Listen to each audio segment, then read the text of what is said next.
Thank you. Welcome to the 29th of September for the Ordinary Council meeting today. In attendance, I look around, there's myself, Councillor Ireland, Councillor Johnny, Councillor Tully, Councillor Doyle, Councillor Fickner, Councillor Milligan and Councillor Kunzman. I understand that the Deputy Mayor is on his way here. I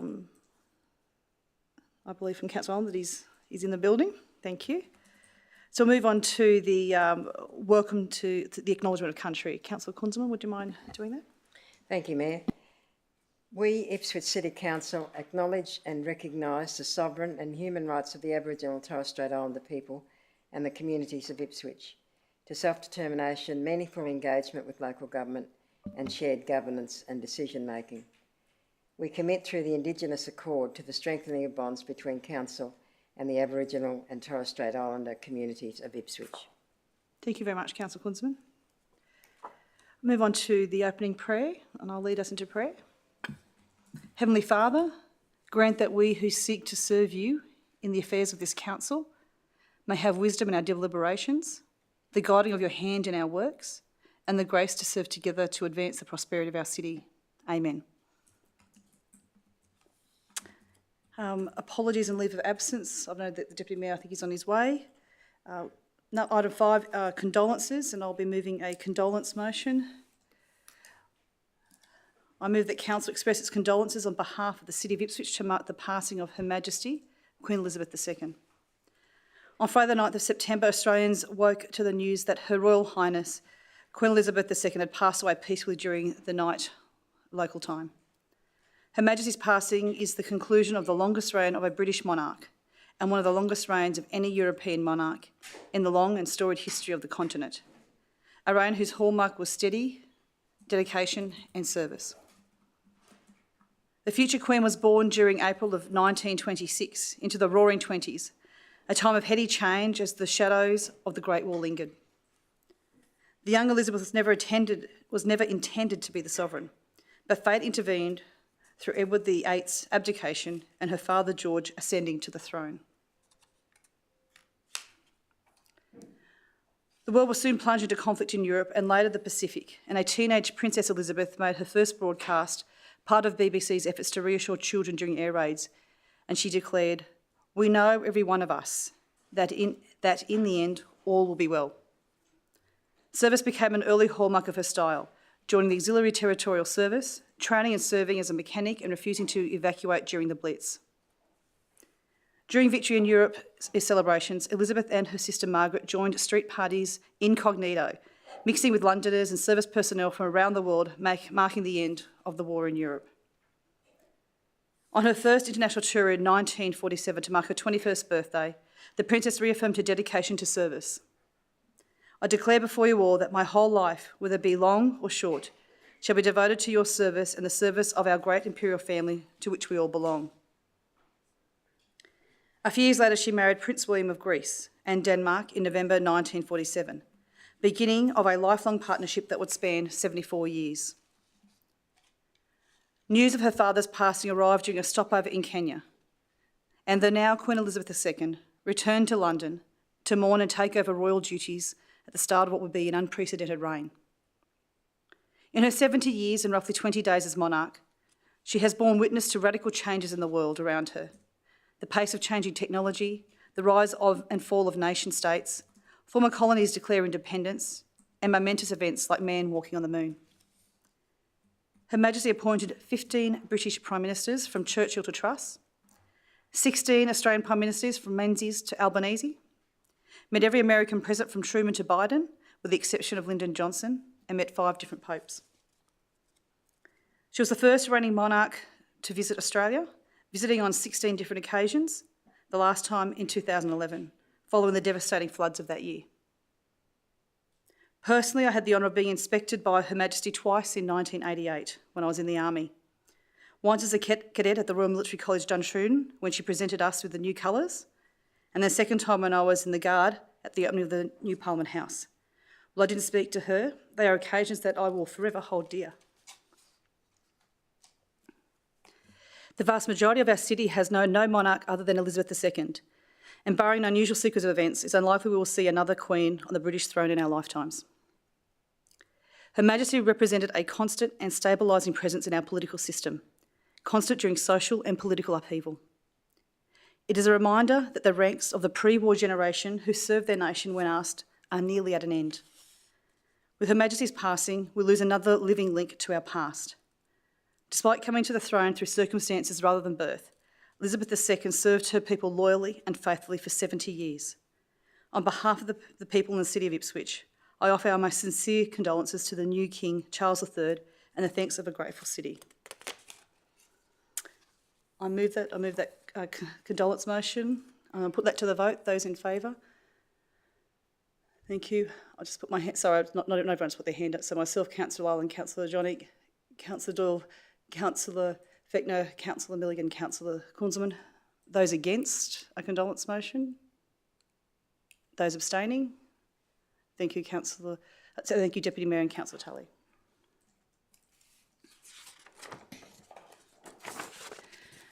We move on to tributes, and there are none. Item 7, presentation of petitions, there are none. 8, presentation and deputations, there are none. 9, public participation, it's nil. 10, matters of public interest, there are none. 11, declarations of interest on matters on the agenda. Are there any declarations of interest on the matters on the agenda? Thank you, Councillor Kunzelman. Thank you, Chair. In accordance with Section 150EQ of the Local Government Act 2009, I, Councillor Kate Kunzelman, inform the meeting that I have a declarable conflict of interest in the following item. Item 16.4, provisional projects, specifically the 4th item on the list, the Red Bench in Torma Place. The nature of the declarable conflict of interest is that I have a relationship as a long-standing member of Zonta International, which, if this is agreed, will partner with Ipswich City Council in producing the Red Bench. Further, I declare that I have brought the idea to Council and have acted as advocate for the project, which is to draw attention to domestic and family violence. I invite the other councillors to determine if I can continue to participate in the decision process. Thank you. If I may ask, Councillor Kunzelman, are you an office bearer of Zonta? No, I'm not. You're not, but you put this idea to Council. Any other questions of Councillor Kunzelman?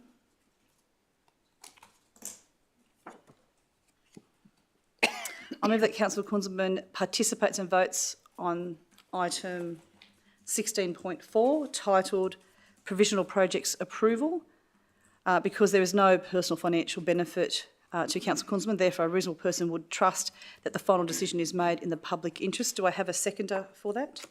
Thank you, Councillor Milligan. Any discussion? Yes, Councillor? Not discussion? Okay. Okay, so no discussion. We'll put that to the vote. Those in favour, please raise your hand. It's unanimous and carried, so you may stay in the vote. Thank you. Is there another declaration of interest? Thank you, Councillor Ireland. I'm just trying to find which one I have to do. I'll do the bottom one.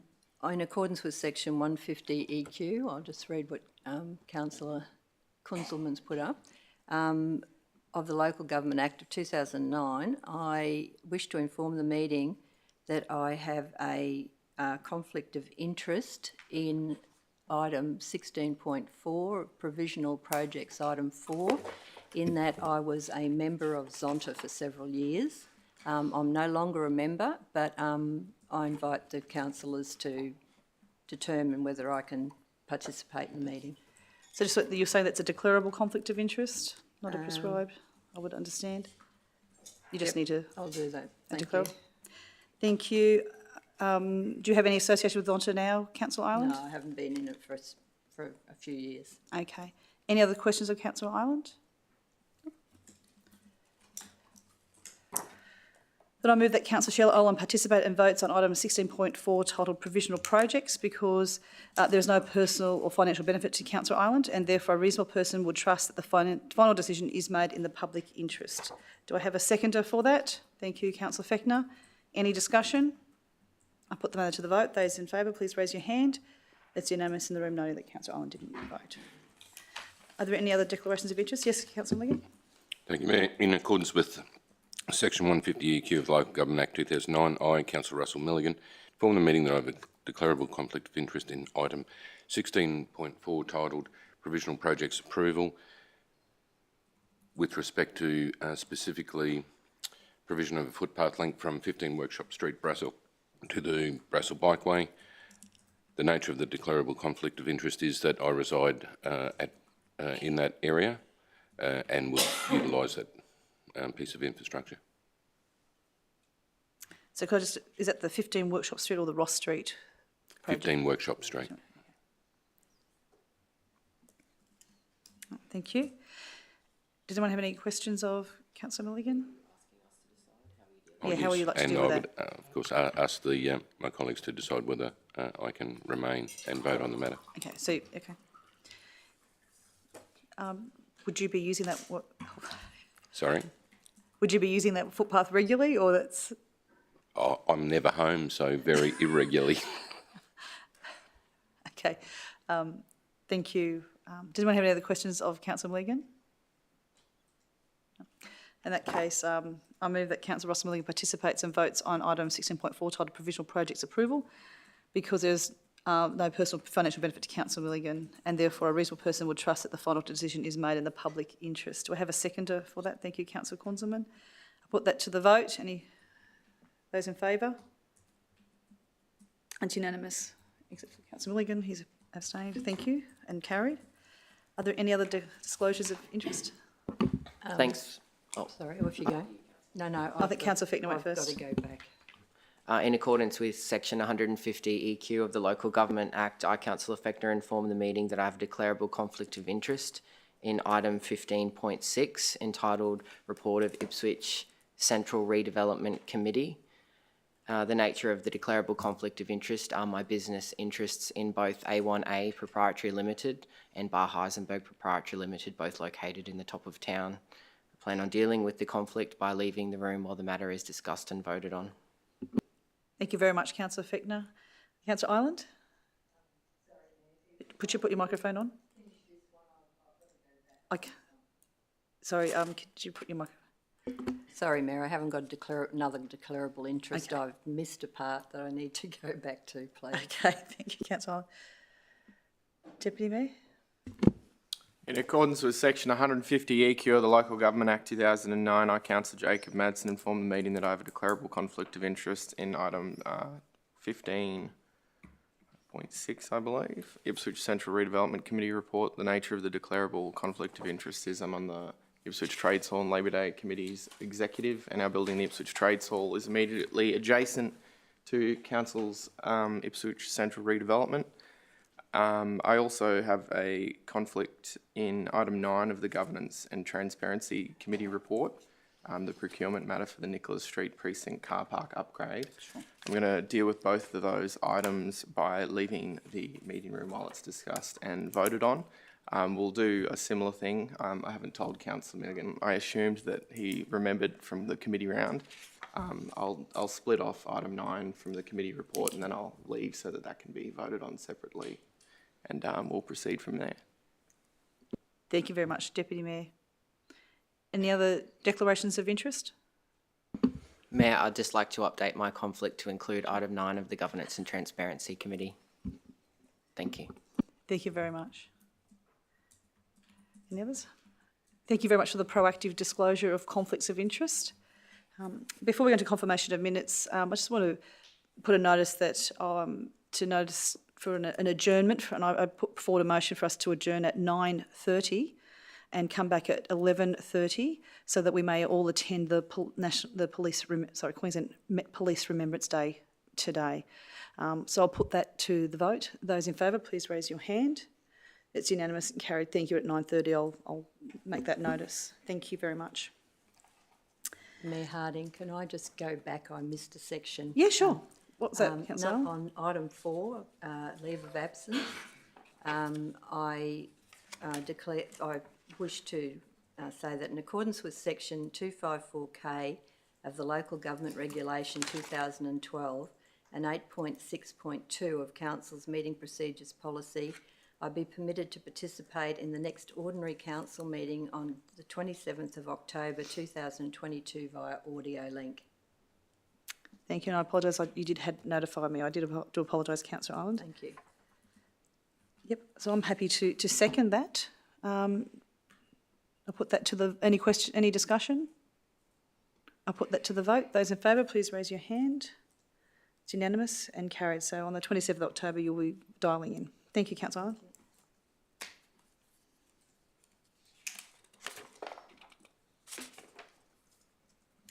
I'll move on to item 12.1, which is the confirmation of the minutes of the ordinary meeting. So I move that the minutes of the ordinary council meeting held on the 25th of August 2022 be confirmed. Do I have a seconder for that? Thank you, Councillor Kunzelman. Any discussion? Thank you. I'll put that to the vote. Those in favour, please raise your hand. It's unanimous and carried. Thank you. I'll move on to the confirmation of the minutes of the special meeting held on the 6th of September 2022, and I'll move those. Do I have someone who will second those? Thank you, Councillor Doyle. Any discussion on those minutes? No, I'll put the matter to the vote. Those in favour, please raise your hand. It's unanimous and carried.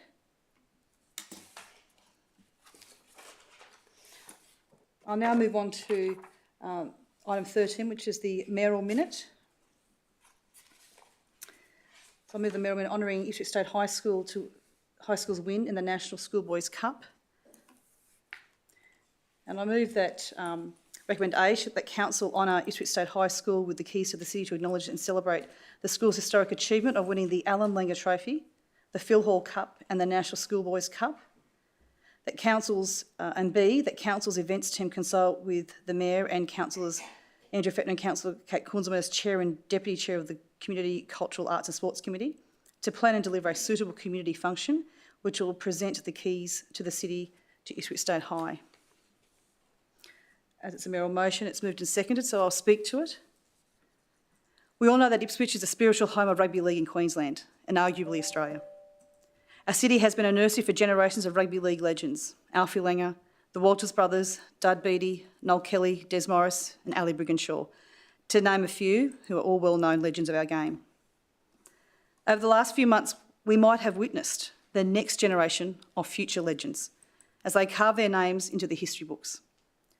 Ipswich State High School's Open Boys team have added another accomplishment to our city's long list of sporting feats, being crowned National Schoolboy Champions.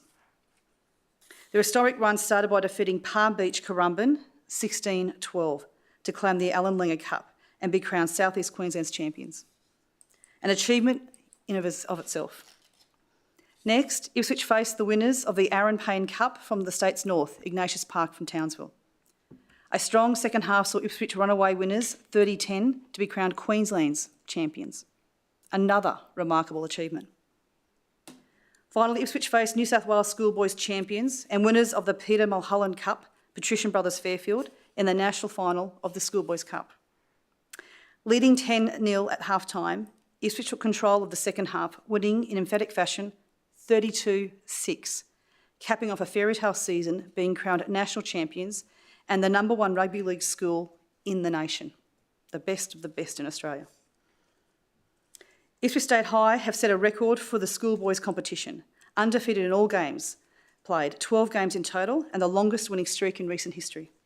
A truly outstanding achievement. To put it in some historical context, the Schoolboys Cup has been running since 1975, and in that time, Ipswich's opponents, Patrician Brothers Fairfield, have competed in 10 finals, winning 6, the second best record in the competition's history. It took until 2001 for a Queensland school to win, Palm Beach Currumbin, who Ipswich defeated to claim the Alan Langer Cup, who boasts the equal best winning finals record for a Queensland school, shared with Keebra Park on 3 wins each. Our boys have now conquered them all and written themselves into the history books. It's always difficult to highlight individual achievements in teams like this, where every player, coach, support staff, teacher, parent, friend and family make significant contributions to the success of the group. But I'd like to highlight a few individual accomplishments. Hooker Gabriel Satrick was awarded the prestigious Peter Sterling Medal for Player of the Competition, joining former greats such as the man himself Peter Sterling, Benny Elias and Greg Alexander. Recent winners include Adam Reynolds, Payne Haas, Dave Fafita and Tommy Duden. Gabriel has also been named as an Australian schoolboys representative and has signed a deal with Melbourne Storm. Team captain Josiah Bahalu joins the Australian schoolboy side as well. Ipswich High's second representative from this year's competition. Finally, I should mention the efforts of coach Josh Bretherton. Coach Bretherton and his team have installed success in their squad through prioritising quality school students and young men first and rugby league players second. Students have been taught that their off-field efforts and attitudes will be reflected in their on-field performance and that they are representing their school, their families, their community and their city every time they take to the field. Carrying the slogan, "We are Ipswich," across the back of their jerseys for nearly a decade as a reminder of where they are from and who they represent, the team has conquered schoolboys football and made our city extremely proud. To quote a blues legend, Matty Johns, in this chamber is probably blasphemy, but he got it right in the wake of the Queensland State of Origin victory this year when he lamented the New South Wales loss in the Australian. And he said, "Some days you wake up and wish you were born in Ipswich." On behalf of Council and the City, I wish to extend our most sincere congratulations to the players, coaches, school staff, family and friends of Ipswich State High School on your outstanding achievements. You should all be proud of your achievements on the field and the personal development, growth, discipline and commitment of off-field that is taken for this success. I propose that Council present the school with the keys of the city to mark this significant occasion at a future ceremony to be determined as a mark of the city's acknowledgement of this occasion. Congratulations, Ipswich State High School. I now open up for discussion. Deputy Mayor. Thank you, Mayor. I agree with the motion today, but I believe you did err on a couple of moments in your speech, as it wasn't parochial enough for Ipswich. So I'll proudly state for everyone, Alan Langer is the greatest player of the professional era, willing to take that to my deathbed and fight anyone on that. They might not call him an immortal in Sydney, but he's a god in Ipswich. And in regards to Ipswich High and some of the history, people might remark that the Ipswich Jets received the keys to the city. Well, that was off the back of 17 players, but the best player in that year was the 5'8", Josh Clearland, another Ipswich High student, another great part of Ipswich High's rugby league history. Some of my best years growing up were playing footy at Ipswich High with my friends. One of my friends is now a teacher there and part of the coaching program, Daniel Hobden, which shows the sort of continuity of the culture there. And while I'm certain that he may not promote that we used to play tackle football illegally on the oval every day, you know, it is just part of the culture on going to school at that part of town, just footy. It's just part of life. So in that regard, I'm very proud to see Ipswich High do this well.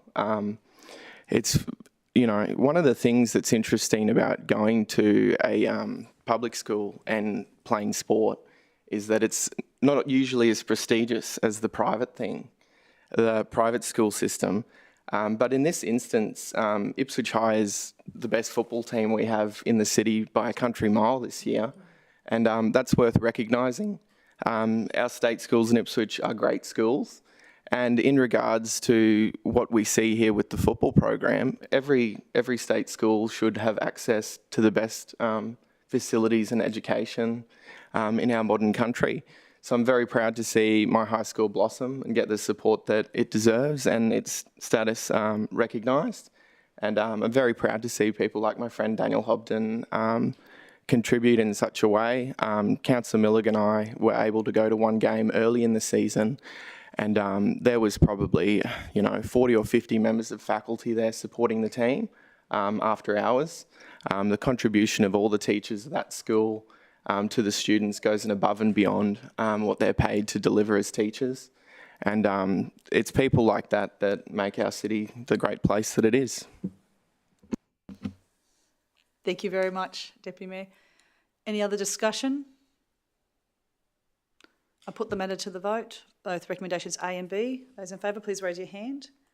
That's unanimous and carried. Thank you. We'll move on to item 14, which is the business outstanding. There is no business outstanding. Item 15 is the reception and consideration of committee reports. Item 15.1 is the Growth, Infrastructure and Waste Committee. And I move that the report of the Growth, Infrastructure and Waste Committee on the 15th of September 2022 be noted. Do I have a seconder for that? Thank you, Councillor Doyle. Any discussion on those minutes?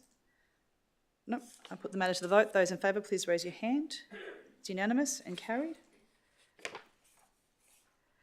We move on to item 15.2, which is the Governance Transparency Committee, and I understand, Deputy Mayor, you'll move that in two parts, would that be correct? Or you'll move one part? I'll move the entire report bar item 9 as you. previously disclosed. Thank you very much. Do I have a seconder for that? Thank you, Councillor Milligan. Any discussion on all those items bar 9? No? Yeah, just one item on item 1, Mayor. You'd like to discuss? Yes? I think this is a revised report, but it was difficult to follow where I'd raised previously when this was before council. The alcohol consumption? Yes. Yes. But I just wanted to clarify that there was some open-ended wording and it wasn't clear the specific thing. Has that been clarified? It was either at Willowbank or at Rosewood. Yes, I mean, the minutes will show that, and the committee papers show that when that was discussed 2 weeks ago. Okay, thank you.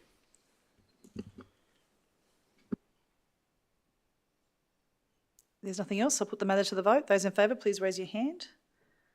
Thank you. It's unanimous and carried. I'll just wait before we go to item 9 of that committee.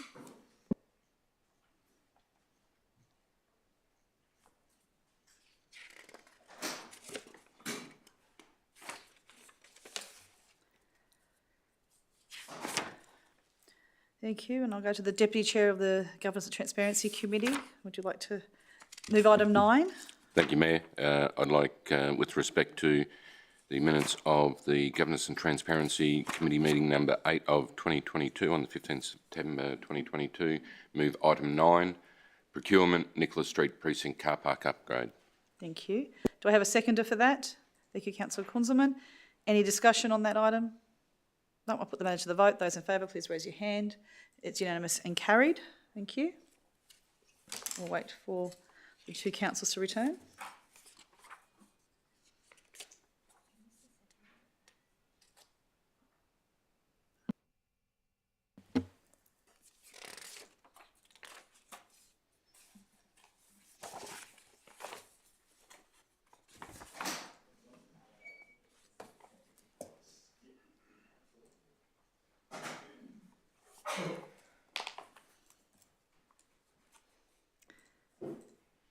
Thank you, councillors. We're back to 15.3, which is the Community Culture, Arts and Sports Committee, and I'll hand over to the chair of that, how he'd like to move that report. Thanks, Mayor. I'll move that council adopt the recommendations of the committee. Thank you very much. Do I have a seconder for that? Thank you, Councillor Kunzelman. Any discussion on item 15.3? Yes, Councillor Island. Please. Mayor, I just want to know on item 7, the certificates that we're going to do, because it's all about community, will all of the councillors have in very small print at the bottom of those certificates, list all of the councillors' names?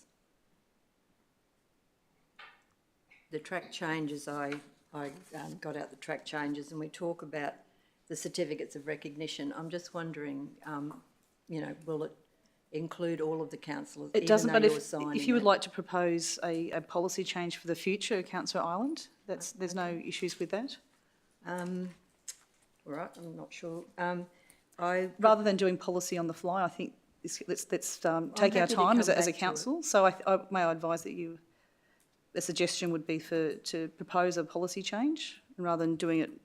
I'm happy to take it back to another committee. I just thought that you've already looked at it. I was just wondering if that included what we're doing. Yeah. So, Councillor, I think you're a part of the civic and ceremonial work group, and I don't think that's ever been raised. So, may I suggest that you raise that at that work group for that to change in the policy? It might be the best way to go about that. All right. I suggest that moving forward, that through the civic and ceremonial events team, that we have a look at how these certificates will actually be produced, and that all the councillors' names would be at the bottom of those special certificates. Okay, so I guess we'll make sure that gets raised at the next working group. Okay. Yep. I move it. So I think Councillor wanting to move something along the lines of you'd like to revise the certificates and for it to be brought forward to the working group? But specifically that the councillors' names would be on the bottom of all those certificates. Right, Thank you. Thank you. Yes, that's what I want. yep. And feel free, Councillor, at any time during the working group to raise those items to, I think I missed that briefing.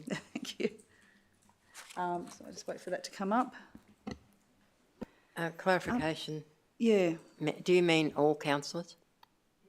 Could I suggest that amendment? Sorry? Could I suggest that Certainly, amendment? go ahead. I'd move that amendment. yeah. Just know that this could be brought up at the working group at any time rather than coming at an ordinary council meeting, noting it's 9:30 and we're wanting to adjourn.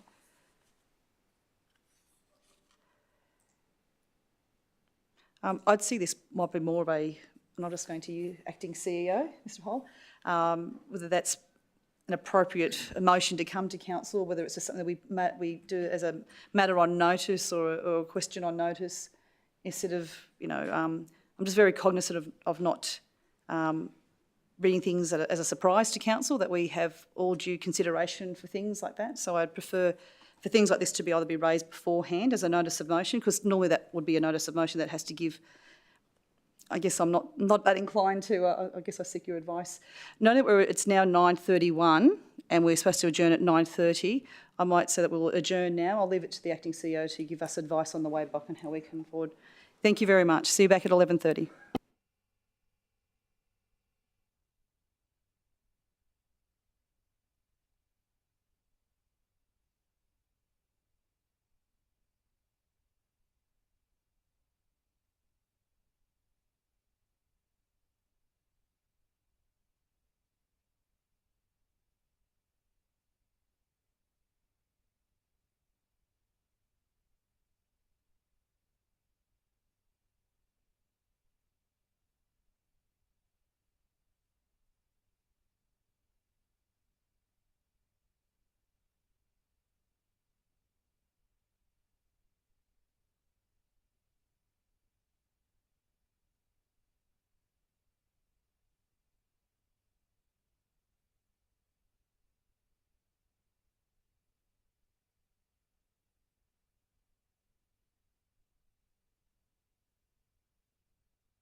Thank you very much. It's the 29th of September and we've just come back from a 2-hour adjournment in recognition of the National Police Remembrance Day.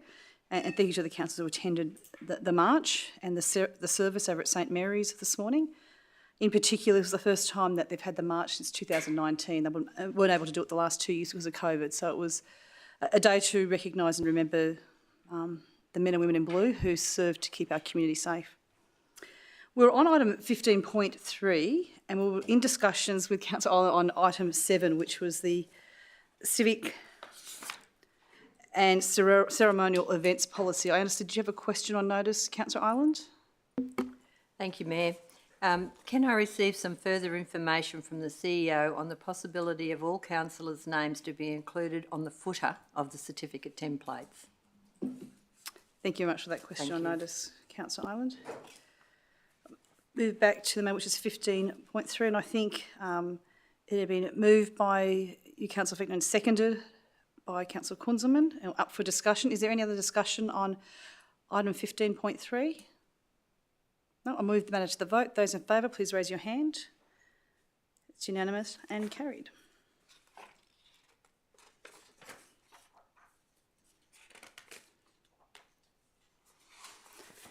We move to item 15.4, which is the Economic and Industry Development Committee. I'll hand over to the chair of that committee to see how they would like this report dealt with.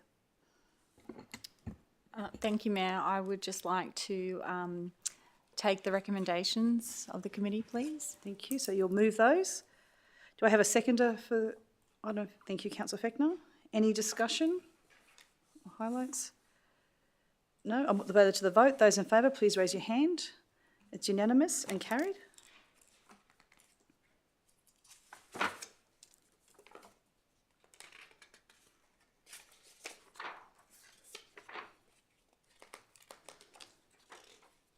We'll now move on to 15.5, which is the Environment and Sustainability Committee. I'll hand over to the chair of that committee to see how they'd like to handle that committee report.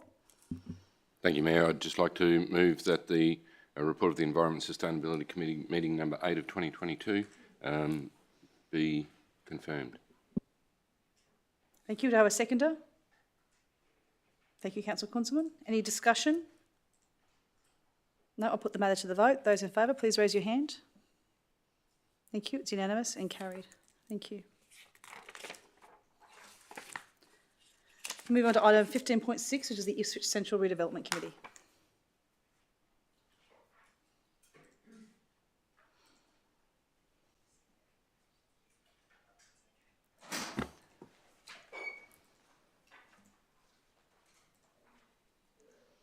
I'll hand over to the chair of that particular committee to see how she would like to have that report handled. Thank you, Mayor. I move that the report be received and the contents noted. And confirmed. Sorry, confirmed, sorry. Yep. Received and noted. May I have a seconder? Thank you, Councillor Mulligan. Any discussion?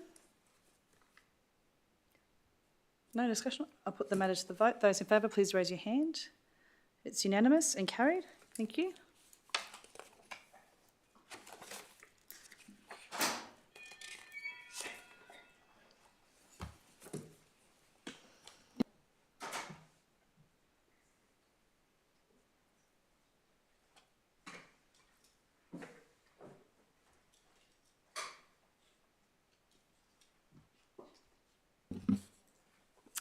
Thank you. We're onto officers' reports, and 16.1 is the CEO Organisational Performance Report for August 2022. May I ask the relevant council officer to discuss the EBA to come to the lectern, please? So I'm not sure if that's the CFO or People and Culture.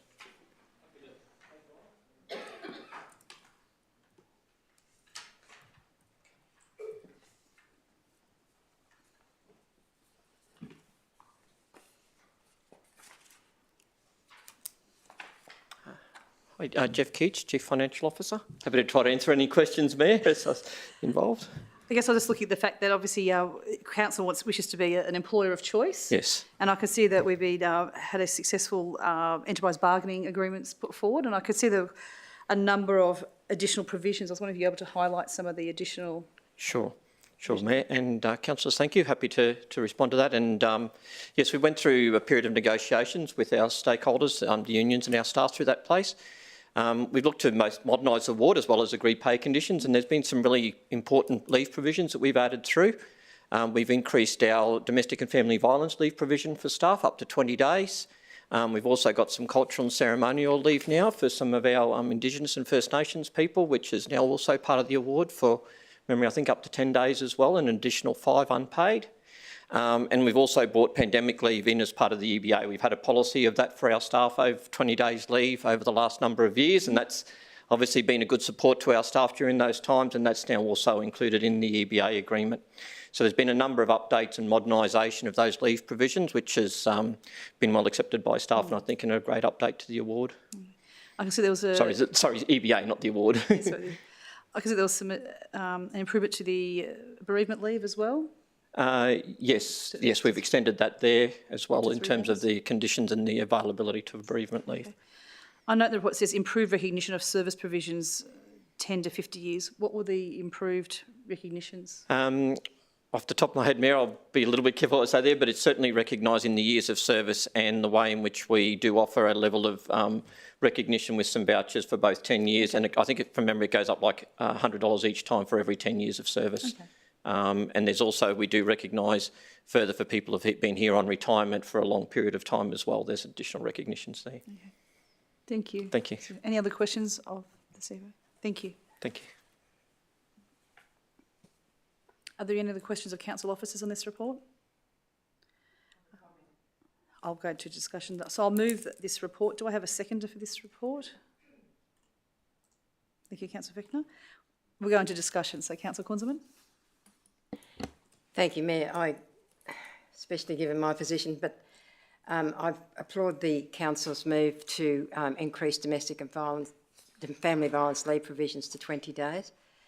A person trying to leave a violent situation, let's say it takes a lot of organisation to get out of that situation, especially if you're trying to move somewhere else and trying to live anonymously. So I applaud this, and I applaud that council, as an employer, is aware, when they're aware of these situations, that they are doing the best that they can to support our staff and to help them to stay employed with us and not to lose their positions because of this particular situation. Thank you. Thank you, Councillor Kunzelman. Any other discussion? No, just to commend the organisation, acting CEO, on the team continuing to improve when it comes to grant opportunities. I could see that we're starting to see the improvements from that, and I know we'll be seeing later on financial performance, but also it's good to see that the iVolve project has also been added to the corporate risk register as well. So thank you very much we need to keep an eye on those projects. If there's no other discussion, I'll put item 16.1 to the vote. Those in favour, please raise your hand. That's unanimous and carried. We'll now move on to item 16.2, which is the Flood Recovery Resilient Homes Voluntary Home Buyback and Proposed Property Acquisition. May I have the relevant council officer to come to the lectern, please?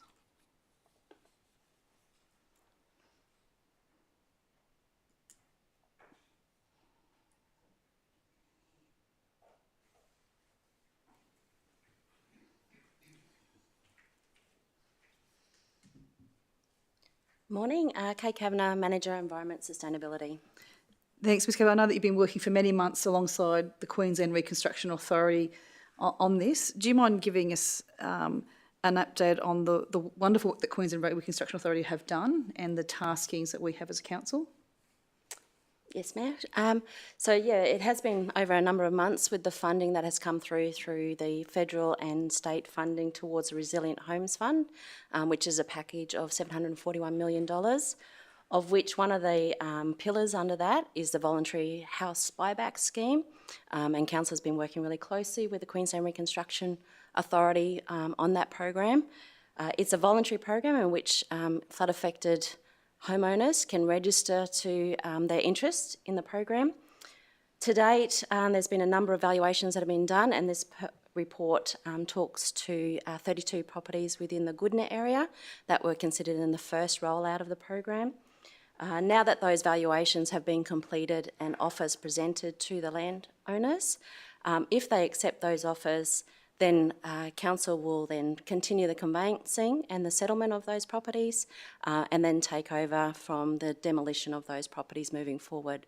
Another outcome of that would be that we would look to rezone that land once it's purchased into a non-habitable land use, primarily open space or parkland. In the confidential report, we can see, I'll call it a patchwork. There's some patchworking because there's a volunteer system. Is there any discussion with the Queensland Reconstruction Authority on what the approach will be there, or that hasn't been decided yet? The Queensland Reconstruction Authority are very clear that it is a voluntary program. In essence, this area, there is a number of properties within a local area. The idea is potentially that those other properties that are there will become more aware of the program and potentially opt in time. But otherwise, it's just through information and availability through the media. So if you're a householder and you were flooded and you haven't registered yet, can you still register?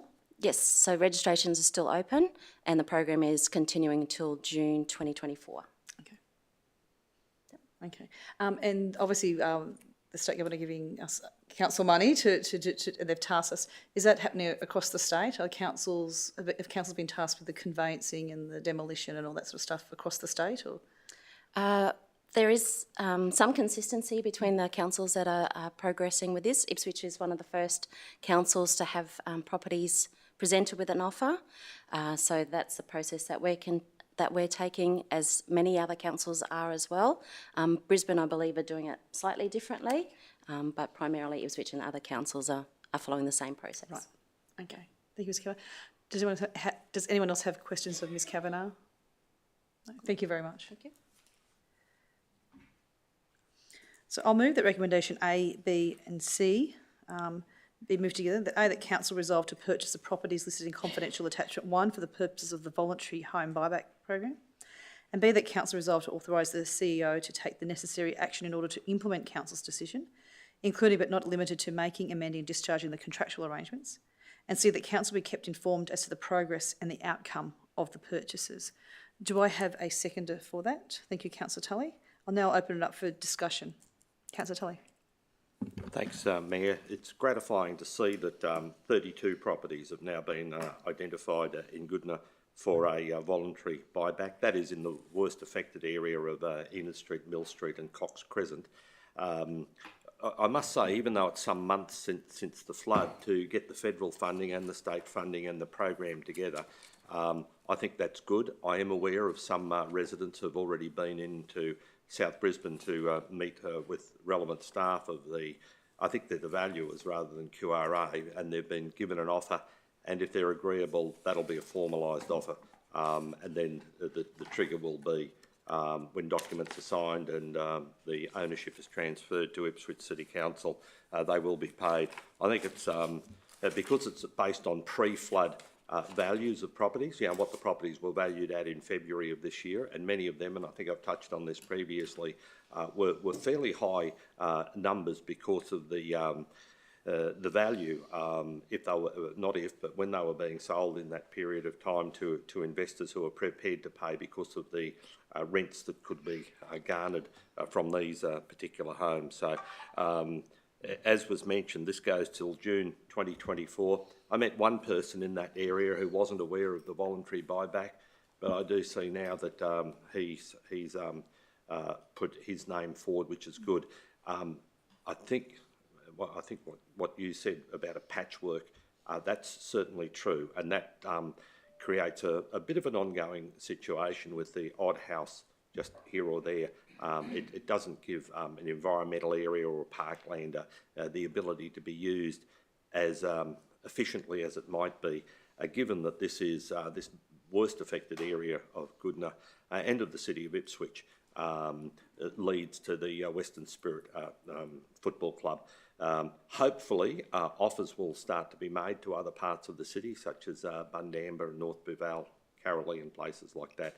Could I just make one comment without revealing the confidential information? I have noticed there's a typo in one of the names.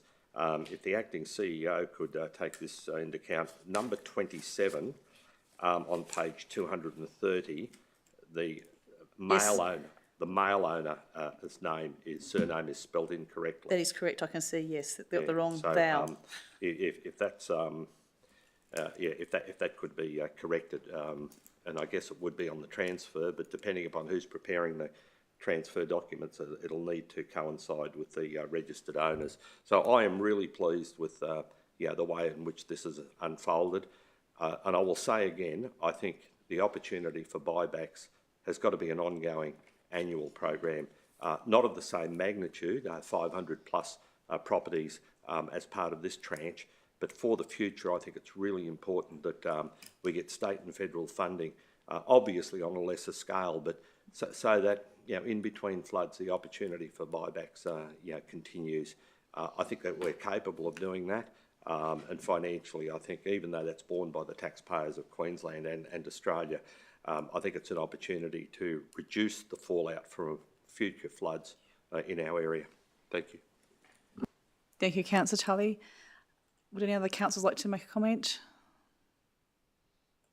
No? I just want to thank the Queensland Reconstruction Authority.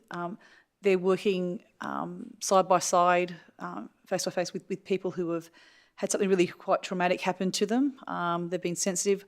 I like the approach that the Queensland Reconstruction Authority have had as it's an iterative process. They haven't just gone out so it's 400 homes all at once. They've done the first 32 in Goodna.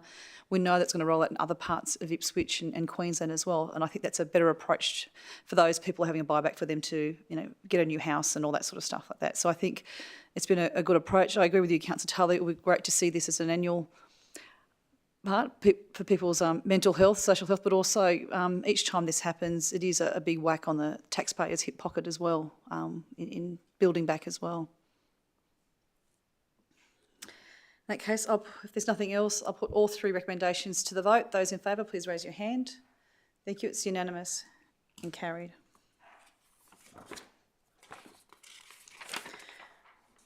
We move on to item 16.3, which is the Catalyst Infrastructure Fund submission. The recommendation is that pursuant to section 257(1)(b) of the Local Government Act 2009, Council resolved to delegate to the CEO the power to make a submission to the Catalyst Infrastructure Fund in accordance with attachment 1 to negotiate and finalise the future infrastructure agreement. Would anyone like to speak to the relevant council officer on this matter? You would like, Councillor? May I ask for the relevant council officer to come to the lectern, please?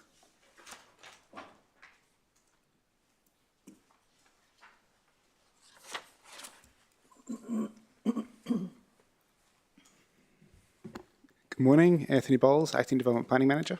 Thank you, Mrs. I think Councillor Allen had a question. Mr Bowles, I didn't quite understand the difference between the two ways we can finance it. I know I've read the report, but I just need clarity on the difference. Okay, well, I can explain that. With the Catalyst Infrastructure Fund, the Catalyst loan is a loan facility provided by the Queensland Treasury Corporation, and the repayments on the loan are paid back by developer contributions, infrastructure contributions, as development occurs.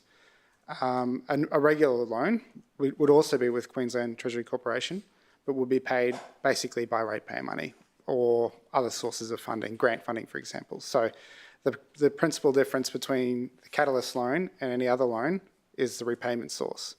And what's important about the Catalyst loan is, as a local government entity, we aren't creating the lots which generate the infrastructure contributions. Therefore, we're relying on those infrastructure contributions to pay back the loan, but we're not carrying out the development. So it's quite a unique loan arrangement.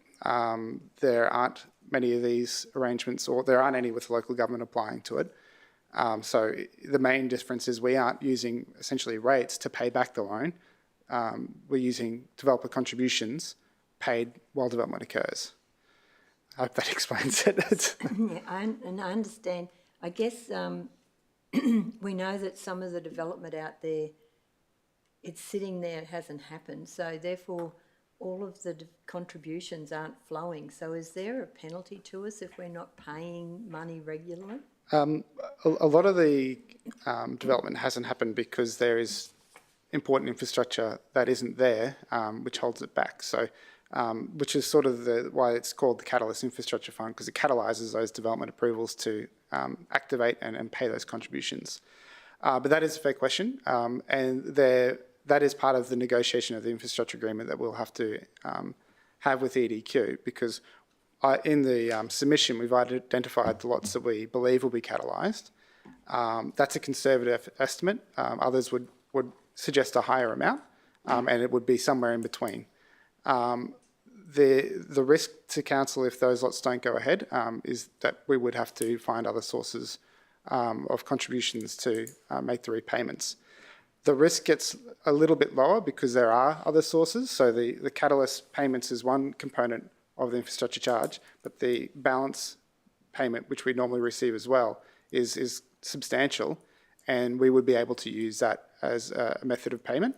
So depending on the size of the loan, the risk increases. It's a simple, bigger loan, bigger repayments, more interest. But if we go down to about 24 million, there's a buffer there from the lots that I've calculated that we should be able to see developed over the next 15 years fairly comfortably. I'm fairly confident that that'll occur. So it's like any loan, there is still a risk, but there are, the fact that we are making the repayments through money that isn't coming from rates makes it quite enticing because it's bringing forward the money that we'd normally receive over that period of time. So I think it's a lower risk. In terms of loans that council could take out, it's a lower risk than a standard loan. But how long will it be before we can actually take some of the money and start the work? You're saying 15 years before it's all developed, but we don't have to wait 15 years for the road, do we? No, that would be for the repayments for the loan. Okay. So the expectation is quite high from EDQ to start the work within about a year after signing the infrastructure agreement. There may be some challenges for us in that space. In fact, I would say that's the largest challenge with this proposal is completing the works at the expectation of the state government. However, in terms of completing the works, we will have that completed probably within the next 5 years or so. So the works will happen and then we'll be paying back the loan as the lots come through. Thank you. Mr. Wells, can I ask, when was the last time the Queensland Government opened up the Catalyst Infrastructure Fund? It would have been back in the at the original early stages of the PDA. 2009? Yeah, around about 2009. Okay. Some of the earlier infrastructure agreements would have been signed off in about 2010. Okay. Yeah. So it's not something that happens every year? No, it's uncommon. Okay. And the 150 million, the source of that fund is that's all developer contribution? Is it coming from any level of government? Yeah. It's all developer contribution? It's bringing it all forward. Okay. Basically, yeah, bringing forward $150 million worth of contributions to the date that they're given out rather than waiting for them to be paid out. Sure. Yeah. Okay, thank you. Any other questions, Mr. Bowles? Yes, Councillor Johnny? Thank you, Mayor.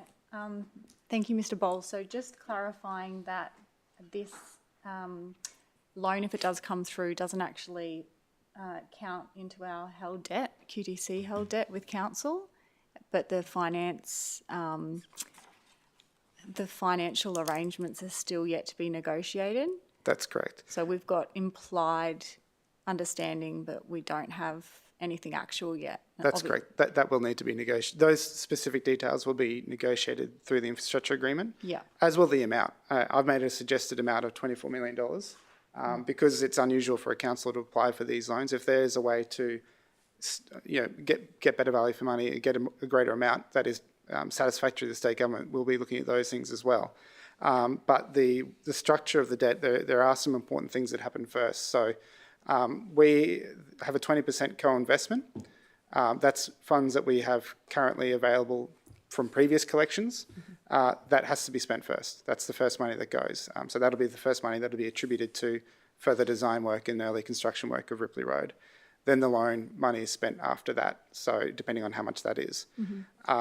As far as it being a loan that we hold, that's the specific details I'm not sure about, because we'll have an agreement that says council constructs this infrastructure, and when it receives this money, it pays it to EDQ.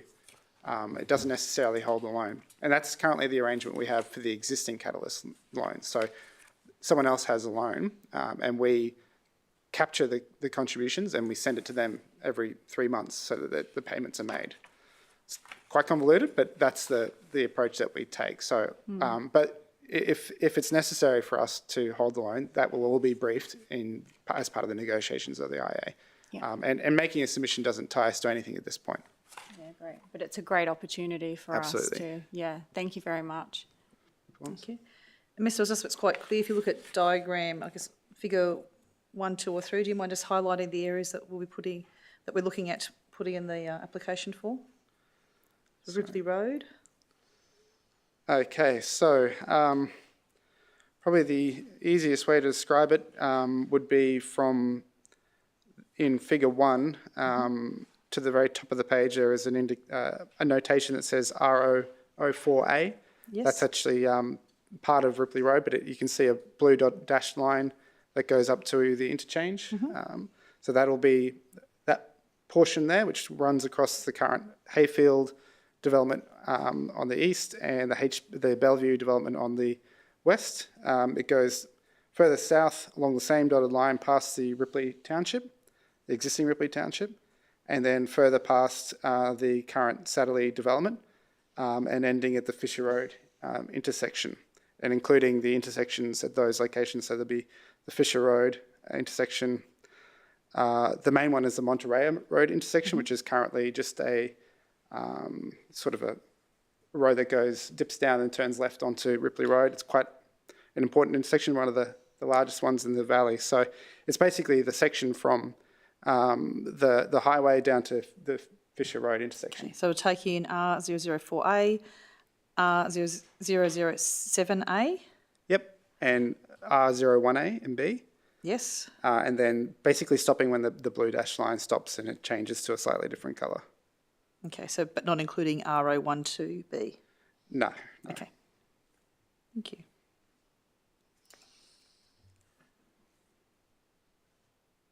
Thank you. Any other questions, Mr. Bowles? No? Thank you very much, Mr. Bowles. Really appreciate that. Thank you.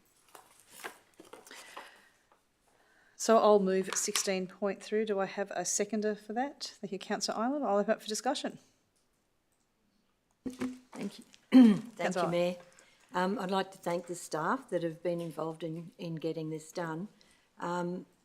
Residents have been waiting for about 16 years for this work to be upgraded. We've been out with a lot of reiterations of what we're going to do, and I think that most of the residents are going to say, in the old township, are going to say, I hear it, but I don't believe it. So let's make it happen. Thank you. Thank you, Councillor Island. Deputy Mayor, would you like to? I know you're very passionate about Ripley Road. I'm just passionate about adequate infrastructure Yes. for the people of Ipswich, Mayor.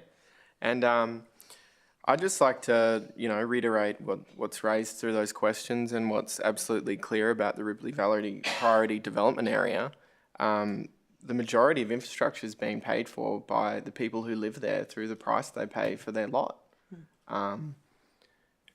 I just want everyone in Ipswich to understand that. A lot of people seem to think that council's taking out huge chunks of loans to pay for all of it.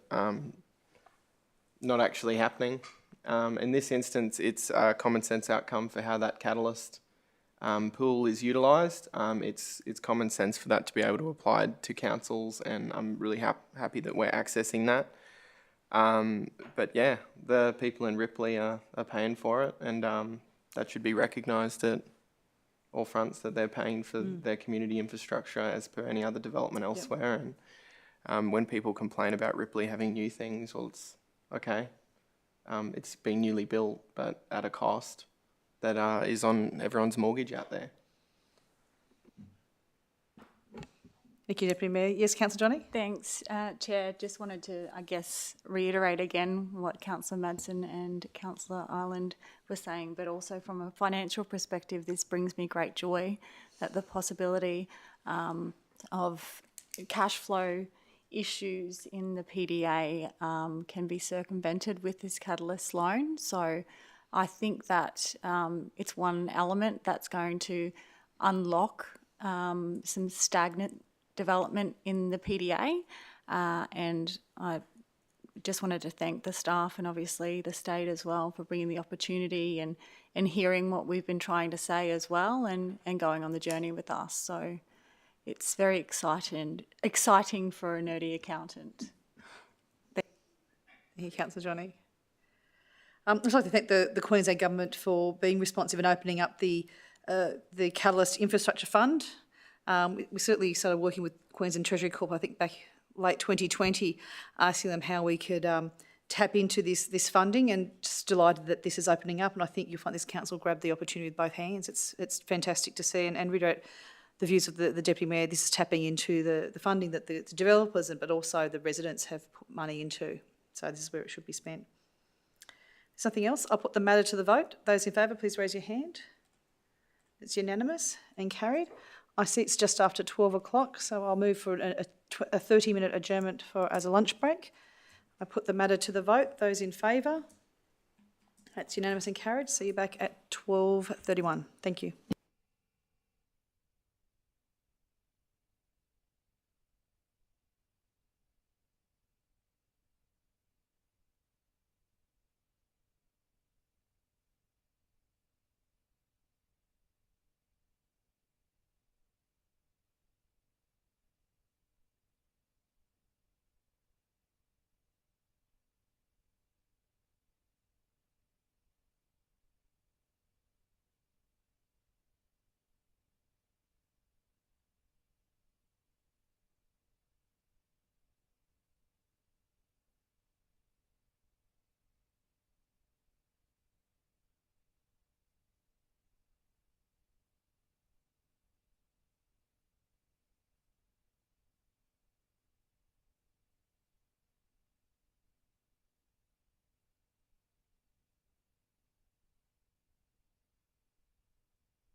Thank you. It's the 29th of September 2022. Welcome back to the Ordinary Council meeting.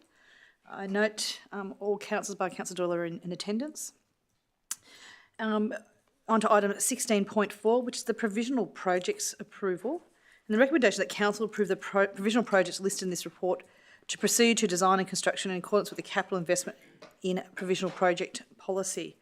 I will move that. Do I have a seconder for that? Thank you, Councillor Kunzelman. Would anyone like to speak to these projects?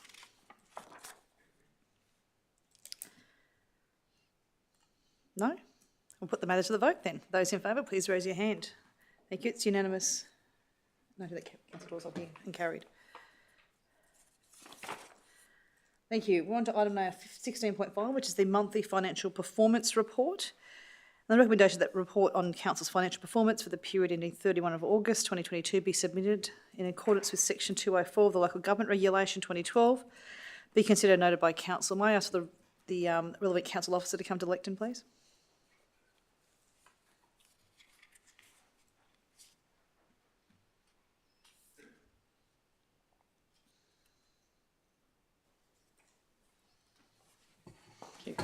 Jeff Keach, Chief Financial Officer.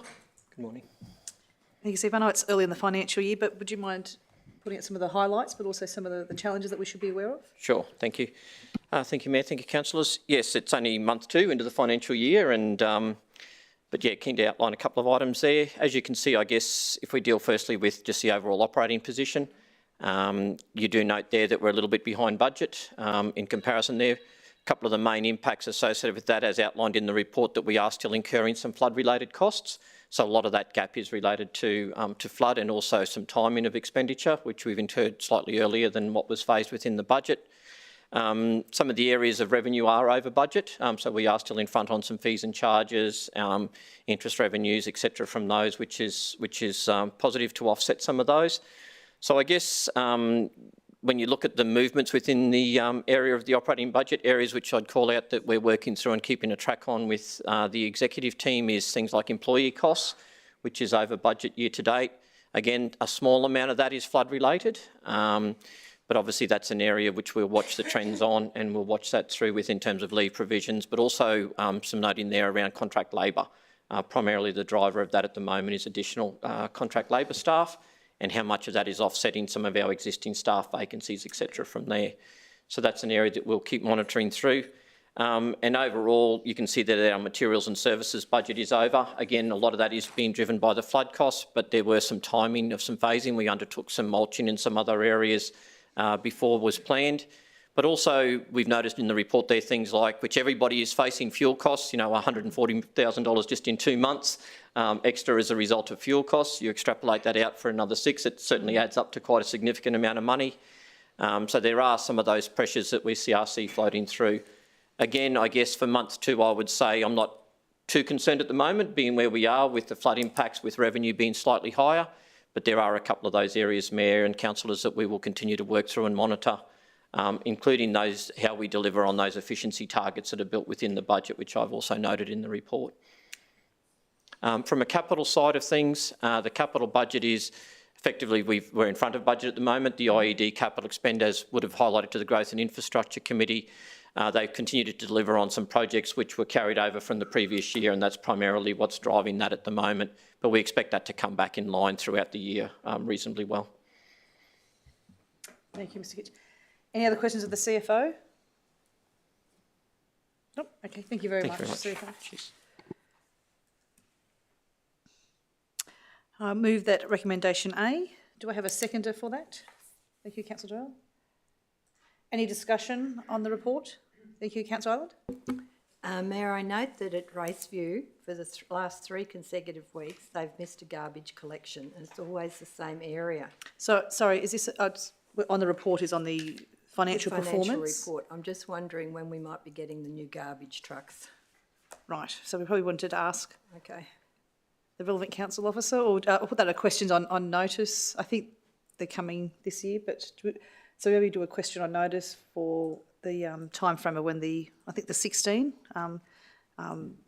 garbage trucks are arriving. Would that be okay, Councillor Island? Thank you. I'll just wait for Therese to do that. I'll just find out when the waste trucks are arriving.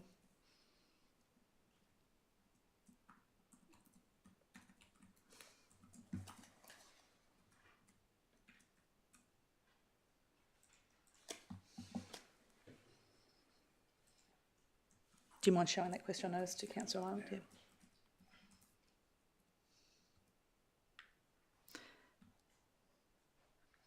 You accept, it's up on the screen now, Councillor Ireland?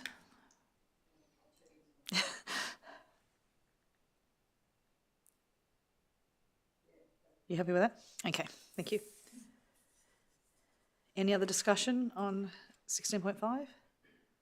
Nope, I'll put the matter to the vote. Those in favour, please raise your hand. I think it's unanimous and carried. We now move on to item 16.6, which is the report on the Audit and Risk Management Committee of the 17th of August. And the recommendations that the Audit and Risk Management Committee of the 17th of August be received and the contents noted and the recommendations contained therein be adopted. Would anyone like to ask the relevant council officer any questions on that report? No? In that case, I will move that. Do I have a seconder for that? Thank you, Councillor Doyle. Any discussion? No, I'll put the matter to the vote. Those in favour, please raise your hand. It's unanimous and carried. We'll now move on to item 17, which is the notices of motion. We have a notice of motion here from Councillor Doyle. It's a notice of motion for the updated heritage study to assist and inform the new planning scheme. So I'll hand over to you, Councillor Doyle, to move and speak to it. Thank you, Mayor.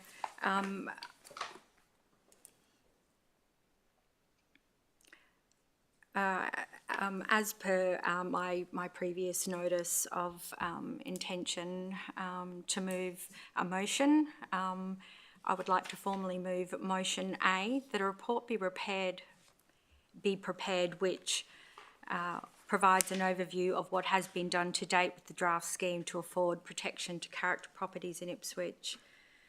2, provides a summary of additional options that may be considered, including major amendments to the new scheme to better address character protection. 3, provides details regarding the scope, timing and the cost of work required to implement major amendments to the new scheme, in particular including a heritage study, planning scheme amendment pack and an engagement program to both expand and provide protection and plug gaps. 4th, discusses the options of including significant amendments which will afford greater protection to character properties in Ipswich in the current program for the draft scheme, particularly the potential impacts of this work on the planning scheme program.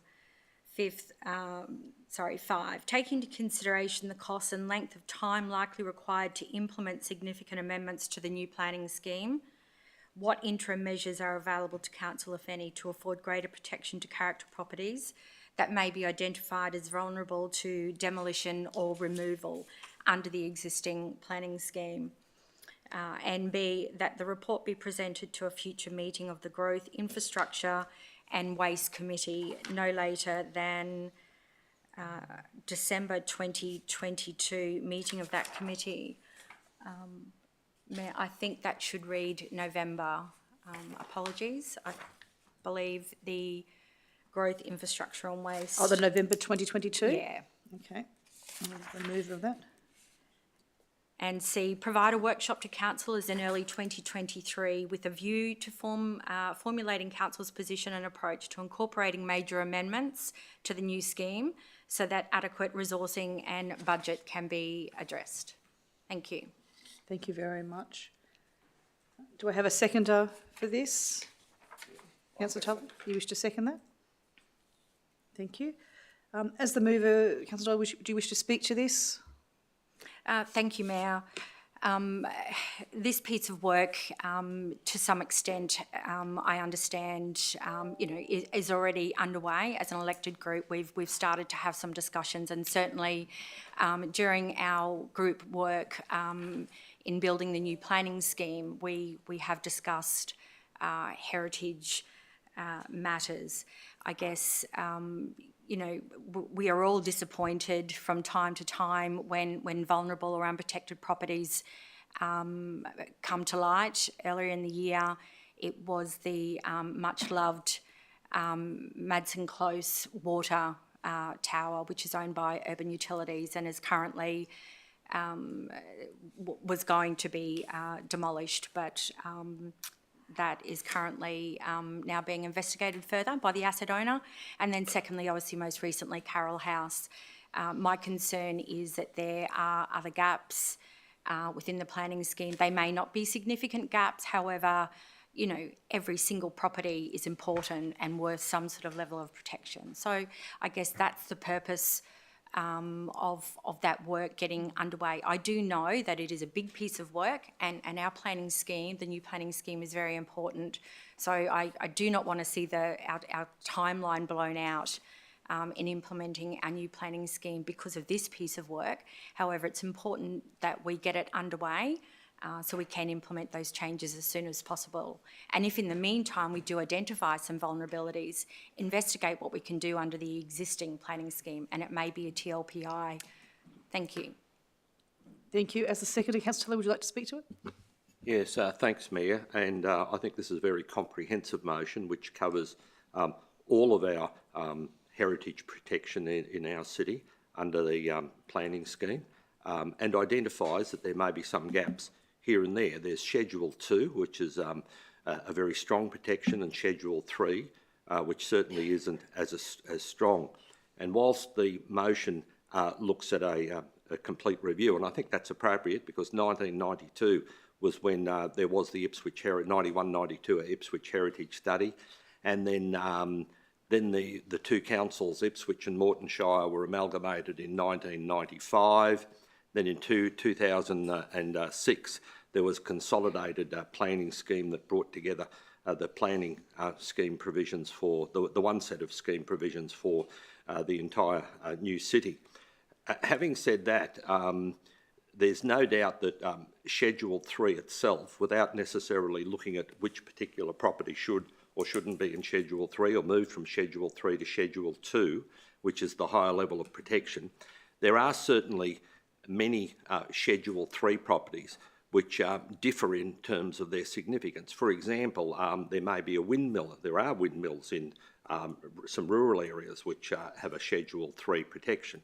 Now, a lot of people may not see that as strong or as necessary as an old house, for example, or an old building. I think but in addition to a review of the individual properties, Councillor Doyle has identified the need for a review of the wording of our scheme, which I strongly support. I think part of that review, and probably the simplest bit, would be to identify Schedule 3 properties which should have a much higher level of protection than others. And it would be the word. For example, the issue was raised that in the scheme itself, it identifies Schedule 3 properties as the first possible outcome is the preservation of the property in situ. But that's not one of the assessment criteria. And I think this, if it included an approach to look at Schedule 3 and identify ones within Schedule 3 that are of a higher classification or more necessary to preserve, we'd get a very good outcome. Can I just suggest to Councillor Doyle, on paragraph C of your recommendation, the workshop proposed for early 2023, which is an excellent idea. It says, with a view to formulating Council's position and approach incorporating major amendments. In the earlier part of your recommendation, it also talks about significant amendments. So could that workshop include the significant amendments as well as the major amendments? Yeah, certainly. So if you're agreeable, could I just propose that incorporating major amendments and significant amendments? And I think that would cover what I'm saying specifically about the wording of Schedule 3, the existing Schedule 3, and that is quite separate from a review of individual properties in Schedule 2 and Schedule 3 across the entire city. Thank you, Councillor Tully. Any other discussion points?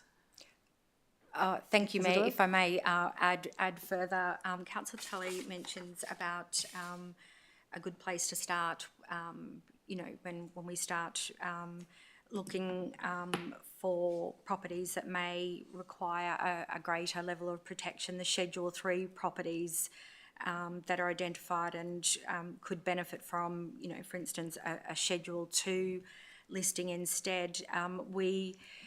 Our Ipswich Heritage Network group, which replaces the former Heritage and Monuments Advisory Committee. We've already met once with that group, and the terms of reference are underway. And I note through Shape Your Ipswich, a specific page has been set up within there. So this is probably a piece of work that we can get underway with that group, because they've already expressed an interest in having a look at properties that may deserve or warrant greater protection. So it certainly doesn't need to cost a lot of money, but just some due diligence we can start looking at. And Schedule 3 properties is probably a good place to start. Thank you. Look, I speak in support of this notice of motion, and I think it's a good step. I think what happened recently, I know I can only say personally, surprised me. I thought that if something had a plaque and was a heritage place of interest, there were flyers on a heritage. I actually thought it had a legal protection. I was gobsmacked to see that that was not the case, and so I think this is a terrific way for us to move forward as a council to address those gaps as discussed as well. Yes, Deputy Mayor. Thank you, Mayor. I just wanted to speak in support of the motion that Councillor Dawes brought up today. I think we need to do a bit more on heritage. In regards to the Carroll House decision, I'm not an advocate for laying down and dying and accepting the status quo. What was highlighted to me was an inherent lack of power for councils to protect things that the community wants protected. And as part of this process, if we can identify that there's any missing pieces for us in ensuring that the community gets what they want in regard to preserving the city's character, we should go out and get that. That's all I want to foreshadow. If we don't have the instruments we need, let's go and get them. Anything else? In that case, I'll put the notice of motion to the vote. Those in favour, please raise your hand. Thank you. It's unanimous and carried. Thank you. I'd just like to give a notice of putting forward a notice of motion for the Economic and Industry Development Committee, and I think you've got that there. For Ipswich to become an event-friendly council. So A, that council will evaluate becoming an event-friendly council. B, that a report be prepared on how council can streamline council processes to make it easier for event organisers to operate in Ipswich. And C, that the report be presented to the Economic and Industry Development Committee no later than December 2022. So I'll give notice now that I'll present there as a notice of motion to the next Economic and Industry Development Committee. We now move on to questions on notice. Do you mind just going through the questions on notice that have been provided, have been listed during the meeting? Teresa? So the first one is there on the certificates from Councillor Ireland. The next one's on the timeframes of the waste trucks. Are there any other questions on notice from councillors?